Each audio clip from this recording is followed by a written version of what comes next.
Hello, my name is Mohammed Farhan, and today we'll be talking about energy levels and electron configuration. An energy level is a specific energy an electron can have while being in a specific orbital, while electron configuration is the distribution of electrons in specific atomic orbitals. These two topics are interconnected in various ways. According to the Aufbau principle, an atom is always built up by the addition of electrons to fill each orbital. An orbital is a specific location where there is the greatest probability of finding an electron. Electrons are always filled starting from the lowest energy level to the highest energy level, and the specific amount of electrons in an energy level depends specifically on the location of the element on the periodic table. Electron configuration is written using the four quantum numbers: the principal quantum number, secondary quantum number, mechanical quantum number, and spin quantum number. For time purposes, it is expected that you already know these four quantum numbers.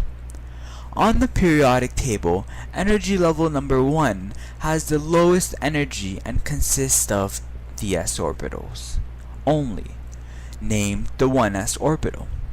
Hydrogen, for example, is located in this energy level and has the electron configuration of 1s, while helium, the second and last element in this energy level, has the electron configuration of 1s squared.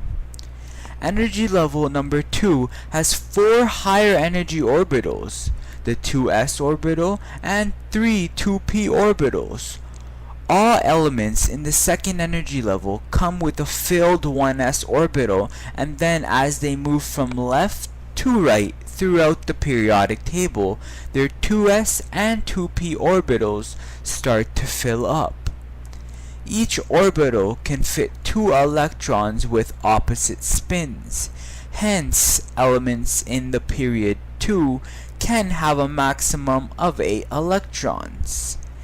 In the third period of the table, the atoms of all have a neon-like core of 10 electrons, and shell number 3 is occupied progressively with electrons, starting with the 3s orbital. The highest occupied electron shell is called the valence shell, and the electrons occupying the shell are called the valence electrons. One important difference between hydrogen and multi-electronic atoms is that for hydrogen, all the quantum level orbitals have the same energy, whereas in multi-electronic atoms, energies of electrons vary depending on the given principal quantum number. For example, the energy of the s orbital is less than the energy of the p orbital, which is less than the energy of the d orbital, which is less than the energy of the f orbital. This occurs because the lower energy level electrons shield the outer energy level electrons, causing the outer electrons to have a higher energy because less attraction from the positively charged nucleus. To represent relative energies of electrons in an atom, an energy level diagram is used.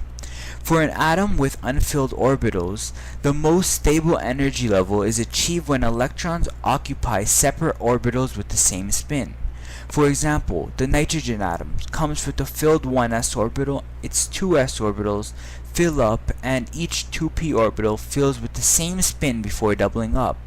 This principle is called the Hund's rule, which states that in a particular set of orbitals, the same energy, the lowest energy configuration, is achieved when each orbital is filled with unpaired electrons with parallel spins before doubling up. Those are the patterns and trends in filling order. So in conclusion, using everything that we have learned, we can conclude that the first energy level will have 2 electrons, second will have 8, third will have 18, fourth will have 32, and fifth will have 50, and sixth will have 72. Thank you for listening, and I hope you learned a lot about electron configuration and energy levels. created using Powtoon.